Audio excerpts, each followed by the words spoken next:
In the game of Pavlov, there are 8 or more default maps that come preloaded when you first install the game. These maps are usually the ones that you play on for the first time, before getting on to exploring custom maps and mods. Over time, more maps were added, furthermore giving you a chance to learn a new map or two, but there are some of these maps that the Pavlov community doesn't really play on, and I'll be covering 2 of these maps and a small bit of another. Starting off the list is one map that goes unplayed on, and this map is native to the Shack version of Pavlov, which pops up a few times per day. That map I'm talking about is Haena, the World War II map.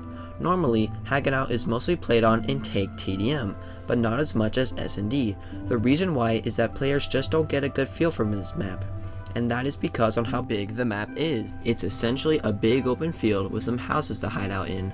While walking around in the map, you are ready to kill targets. You would have to spend most of your time heading into the trenches, walking up towards the houses, or camping in one spot, either on the hay bales or in the central house. Some good things about Haena is that it works with long-range shots, helping you get your upper arm strength to help stabilize your weapon, and it's also where you find some bolt action players. Since the last RC3 update, the map got a lighting setting where the time of day was changed from noon to sunset, which was a pretty good change to a map that doesn't get played on much. It seems like lately, Bankrupt Games is wanting to give maps and weapons that don't go used as much another chance to be used and look cool. It would be the reason why the pre-order skin pack consists of guns that rarely go used, and I'm hoping that Haena could get some more interest from players, but right now it's sitting in a stale state where it goes unclicked on compared to other maps like OG Containers or Data Center. Let's move on to another map that goes unnoticed in S&D. It's a map where your options are limited on choosing a route to head to the planning site. Not hard to guess, but it's Bridge, the map with the best layout. It's easy to tell why not a lot of players do this map. It's just a straight line with some sandbags and metal. Combine those two up and you get Bridge. It's also a great place to find some real campers. They can either sit far back and spawn or on top of the bridge's support beams. To even play Bridge properly, you have to smoke out the plant site and run towards it with knives in your hands. Even Bridge too has received some more lighting and texture changes to make it look more romantical when you're getting smoked out. I could really see why not a lot of people do Bridge. You can't really make it to the plant site, which ruins the point of S&D. But Bridge itself can be good in a way. It could be like Haena and can work on long range shots, and it can also get 0 flanks from the opposing team since there is only one round. But otherwise, you should just play Bridge on another game mode.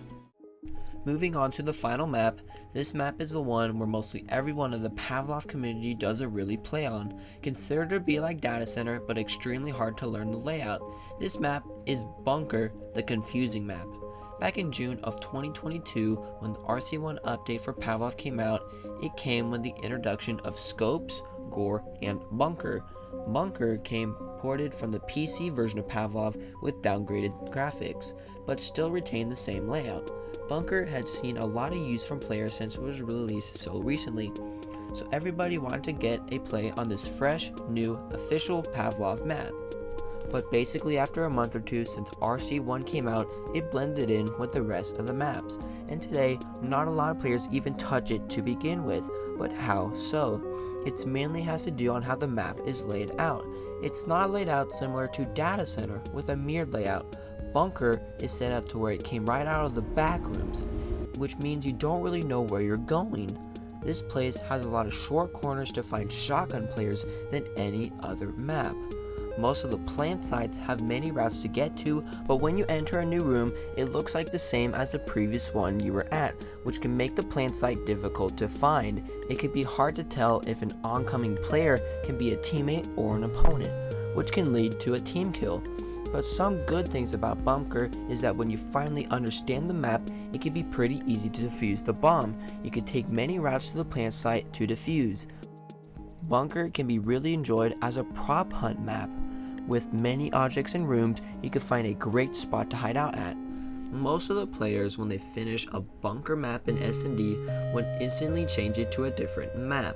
I've even pulled the community who watches my channel, and they told me that they rarely to never play it. Bunker today is one of those underrated maps. It can be really useful from a competitive point, but sucks from a beginner's point.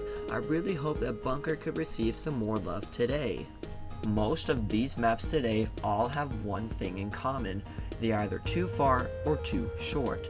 The maps that the Pavlov community mostly plays on are the ones that are mid-range maps, like OG Containers, Siberia, Foundation, and Sand, which leaves Haena, Bridge, and Bunker in the dust. But at some point in time, these underrated maps could re-rise back up to the spotlight and could receive some more love.